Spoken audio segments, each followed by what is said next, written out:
Kalau data kesehatan ini Mhm. saya melihat masih terpecah-pecah, direkam di masing-masing rumah sakit, dan mungkin juga tidak disimpan dengan cara yang aman, dan potensi bocor. Data kesehatan ini bisa juga menjadi sebuah informasi yang penting, karena Oh bisa ya. aja kita disalahgunakan.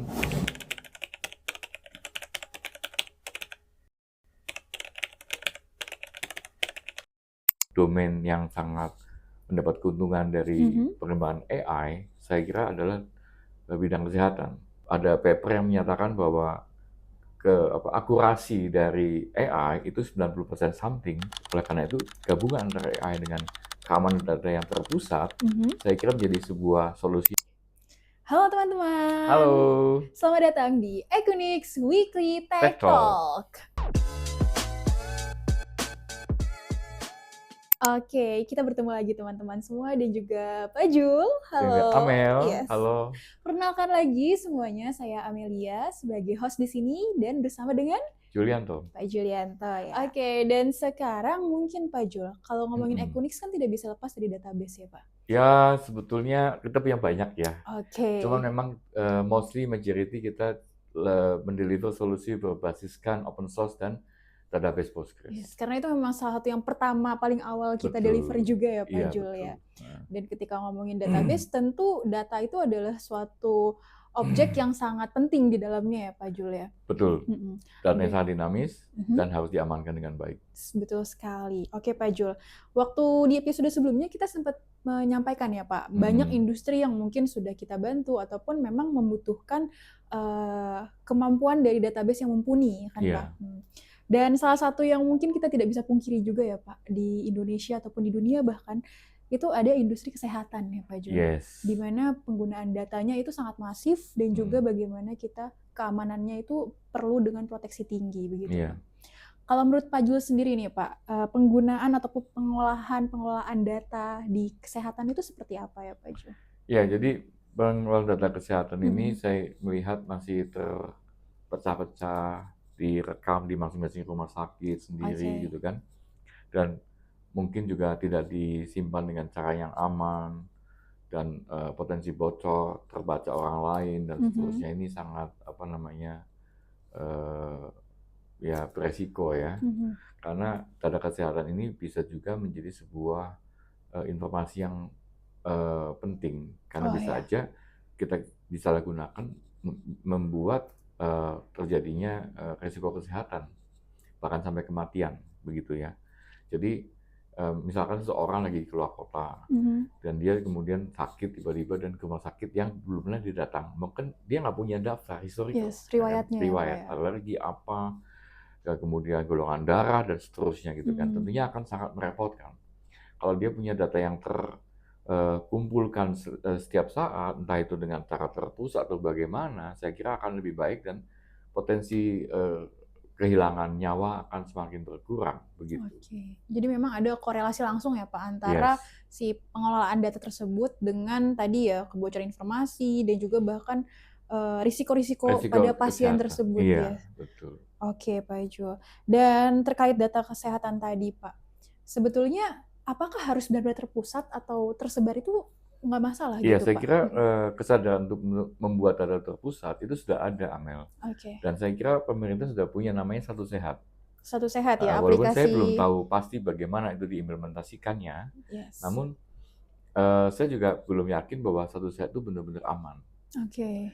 Bagaimana model enkripsinya, bagaimana key manajemennya, sehingga data itu benar-benar bisa menjadi data yang dikumpulkan, dipusatkan jadi satu, namun juga tetap terjaga keamanannya dan terlindungi terhadap potensial breach dari undang-undang PDP gitu. Oh ya, ini juga berhubungan dengan peraturan yang ada di Indonesia ini ya Pak Betul, Jul ya. dengan privasi ya, data privasi begitu. Oke.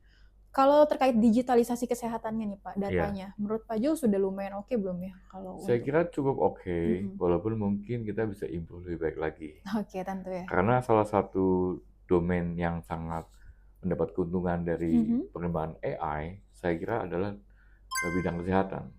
Oh, kenapa tuh Pak kalau boleh tahu? Karena bidang kesehatan ini banyak sekali melakukan observasi kan. Ya. Observasi ini artinya kalau dalam bahasa komputer pattern recognition, ya kan? Yes, Dan itu pengolahan adalah pola. kecanggihan yang cukup utama dari Mhm. AI. Iya.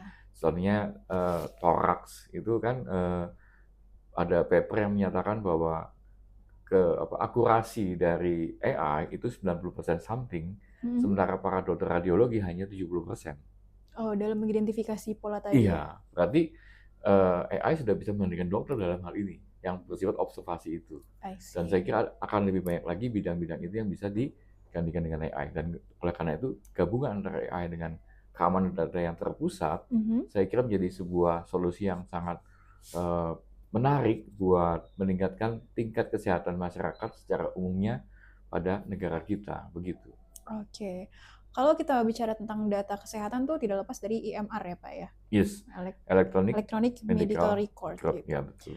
Dari Pak Jul sendiri mungkin bisa dijelasin sedikit nggak Pak, EMR ini cara kerjanya seperti apa gitu ya Pak ya? Itu sebenarnya sebuah catatan medical Oke. yang direkam secara elektronik. Kayak Mhm. misalkan Amel ke Prodia, ke klinik gitu kan, kita Iya. periksa darah, ada eh, informasi-informasi yang kita dapatkan dari darah kita, kayak misalkan berapa kolesterolnya, Hmm, triglycerid segala macam, mungkin ronsen dan seterusnya, kita jadikan elektronik, dan itu namanya electronic medical record, I see. begitu.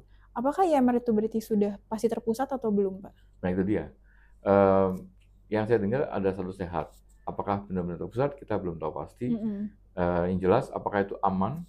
Apakah itu bisa menjadi solusi yang baik untuk bisa memastikan setiap orang yang ada di Indonesia ini punya record yang terstruktur dengan baik dan terjaga keamanannya. Itu yang kita belum tahu.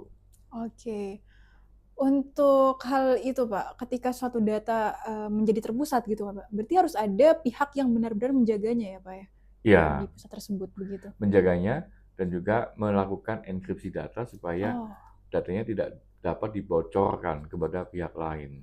I Jadi see. misalkan ada potensi breach secara fisikal, Mhm. diambil hard disknya oleh orang lain, tidak akan ada kebocoran karena datanya diamankan dengan baik dengan cara enkripsi dan juga menggunakan key management yang baik, yang mumpuni begitu.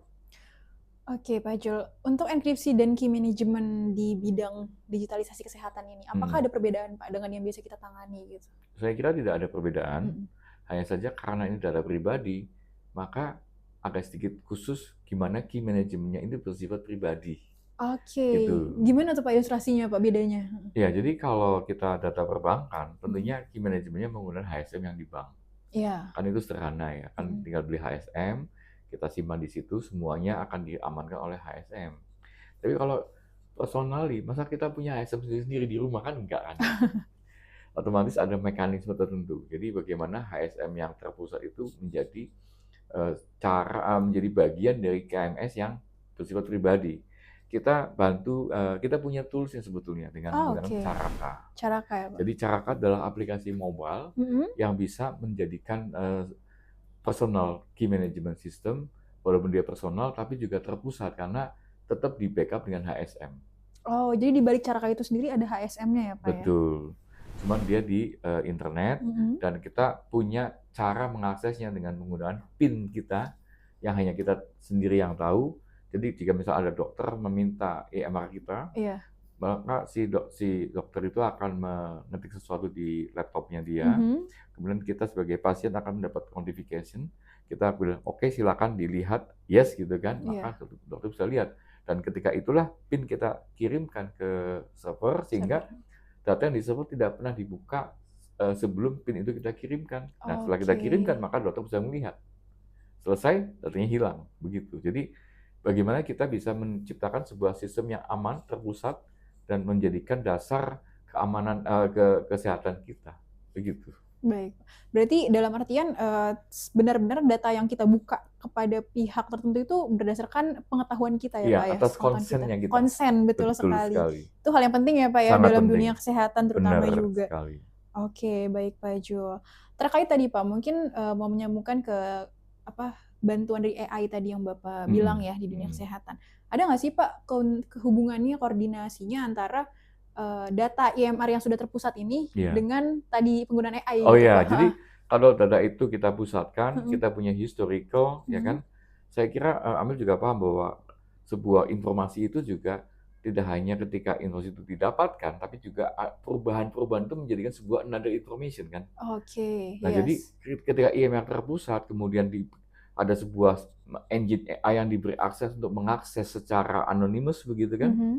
dan kemudian dia bisa mengakses semua data elektronik yang ada di situ sehingga kita mungkin bisa memiliki sistem kesehatan yang lebih apa ya, tidak mahal karena dibantu dengan AI dan itu dilaksanakan oleh pemerintah sehingga itu prosesnya terpusat. Sehingga suatu ketika data kita yang kita kirimkan ke pusat itu dengan mekanisme enkripsi tertentu dan kemudian bisa anonymous, Mhm. maka kita bisa mendapatkan satu informasi bahwa ternyata ada hal-hal terkait kesehatan kita yang bisa dideteksi oleh AI Ah, seperti itu. Sehingga kita bisa ada prevention mmm. terhadap potensi kesehatan di masa mendatang. I see. Mungkin bisa lebih jauh lagi ya, Pak, ya tadi Mm-mm. diprediksinya gitu ke Iya, bisa depannya seperti prediksi, apa. betul, Kemudian juga semakin banyak data, maka semakin banyak pola yang dapat dibaca ya, Pak, ya, betul, dari ya. situ sendiri. Mm-mm. Oke, Pak Jul, untuk IMR terpusat ataupun penggunaan AI yang mungkin lebih masif lagi gitu ya, Pak, Ya. yang perlu diperhatikan apa sih, Pak, sebetulnya? Terutama dalam skala nasional ya, Pak, ya? Seperti itu. Ya, infrastruktur IT kita ya Oke. sebetulnya. Kemudian juga tentang key management itu Mhm. sendiri, yang tadi kita sampaikan dengan cara kayak ini kita bisa bantu supaya Yes. kita bisa punya key management yang Secure ya, Pak, ya? aman, Mhm. terpusat, namun juga private begitu. I see. Saya kira juga willingness ya dari Mhm. para rumah sakit, dari pemerintah untuk endorsing supaya kita bisa benar-benar mendapatkan IMR yang benar-benar terpusat dan aman serta menjadi solusi buat kita semua begitu. Oke, ada banyak pihak ya, Pak, yang terlibat di Yes, sini tentu saja. betul. Terutama juga dengan mungkin, fasilitas kesehatan yang masih beraneka ragam ya, Pak, ya. Di Mhm, Indonesia ini kan, mhm. beda daerah beda juga gitu ya, Betul, Pak, ya. iya. Oke. Untuk infrastruktur IT di sistem kesehatan gitu, Pak, itu Saya kira sama gimana, Pak? dengan infrastruktur ID dimanapun, saya kira Oke. ya. Mhm. Zaman sekarang kita dengan ada 4G, 5G lewat handphone, saya kira satu handphone untuk seluruh rumah sakit sudah cukup sebetulnya. Oke. Nah, tinggal mungkin BTS-BTS yang ada kita perkuat supaya nggak gampang Yes. jam gitu kan. Saya kira kalau IT infrastruktur cukup aman sih, apalagi kalau kita bisa gabungan dengan yang lain seperti adanya Mmm. Starlink dan seterusnya mungkin bisa lebih baik lagi, lebih menjangkau yang lebih urban, lebih jauh gitu kan. Hanya masalahnya, apakah benar-benar sudah merata atau belum kita belum tahu, itu aja Yes, sih. betul, Iya. butuh analisis lebih lanjut lagi ya, Yes, Pak Jul. heeh. Kalau challenge-nya sendiri mungkin, Pak, dari Pak Jul ada yang dipahami nggak nih, Pak, terkait Saya tadi? nggak tahu ya, Mhm. mungkin, masalah, apakah adanya willingness dari masing-masing rumah sakit untuk sharing data gitu kan. Ah, oke, ya. Dan juga mungkin, kesamaan format data. Oh, Karena betul. alangkah lebih baiknya kalau data itu di-produce dari mesin yang melaksanakan proses pengambilan data atau Mhm. pemrosesan data. Contohnya kita punya mesin, ronsen gitu kan. Yes. Dari mulai ronsen itu dilaksanakan, itu bisa langsung masuk ke internet tanpa ada Mmm, campur tangan manual, begitu. Sehingga datanya lebih aman, terjaga kerahasiaannya 100% begitu. oke. Mungkin nih, Pak, sebelum kita menutup ya, Pak, ya, Yes. sesi ngobrol kita pada hari ini, Mhm. kalau misalnya kan di dunia kesehatan itu banyak yang memang, istilahnya petugasnya, nakes-nakesnya tuh bukan berasal dari dunia IT ya, Pak, ya. Mhm Gimana mhm. cara meyakinkan mereka gitu, para dokter, nakes bahwa, kita nih punya sih solusi yang bisa membuat data itu aman, saling transfer data itu aman dan Iya iya. tadi key management. Karena tentu tidak bisa disamakan dong, Pak, dengan para pelaku IT yang sudah paham gitu ya, Pak, Iya, ya, heeh. mhm. Cara meyakinkannya ya, Betul sekali. saya kira, dengan pendidikan, apa, edukasi lah ya, karena Mhm. kalau para nakes yang memang tidak terlalu paham IT, mungkin kita harus gunakan dengan bahasa yang cukup awam. Oke. Saya kira dengan komunikasi yang baik, dengan sosialisasi yang baik, Mhm. dengan contoh-contoh mungkin kita bisa berikan, contoh cara penggunaan yang cukup aman, saya kira mereka akan cukup paham ya. Karena memang kalau sesuatu yang bersifat security ini pembuktiannya nggak gampang sih Mel, Oke. apalagi ke yang awam ya gitu. Iya. Butuh Heeh. proses ya, Pak, Iya, tentu saja di betul, sana. heeh. Oke, Pak Jul, tadi seru banget nih, Pak, Mhm. ngomongin tentang digitalisasi Yes. data di bidang Mhm. kesehatan. Kalau dari Pak Jul ada nggak nih, Pak, pesan terakhir mungkin di episode kali ini? Ya, jadi, untuk kesehatan ini akan sangat baik ketika kita bisa lakukan, apa namanya, manajemen yang lebih terpusat Oke. sehingga kesehatan masyarakat kita secara nasional terjaga dengan baik ya, dan overall gitu kan, itu juga kan meningkatkan ketahanan bangsa kita juga, begitu. Betul, dan itu juga selaras ya Pak dengan visi yang kita punya Echonics di sini tentang bagaimana kita bisa punya kemandirian dalam bidang data, termasuk data di bidang kesehatan. Begitu. Baik, oke, thank you Pak Jul untuk ngobrol-ngobrolnya hari ini. Semoga semuanya sehat selalu. Amin, amin. Semoga juga teman-teman semua yang menonton dalam keadaan sehat. Dan untuk teman-teman yang mungkin punya pendapat atau bahkan mungkin ada dari pelaku dunia kesehatan ya Pak yang menonton juga boleh komen menyatakan pendapatnya. Dan jangan lupa agar tidak ketinggalan podcast-podcast ataupun Echonics Weekly Tech Talk dari channel YouTube kita, langsung aja klik subscribe di channel YouTube, kemudian juga klik tombol notifikasi loncengnya. Selain itu, Echonics juga memiliki beberapa sosial media yang dapat diikuti seperti Instagram, Facebook, X, dan juga LinkedIn. Silakan di-follow dan diikuti ya rekan-rekan semua. Oke, kalau gitu kita cukupkan dulu. Ketemu lagi di episode berikutnya. Bye-bye teman-teman.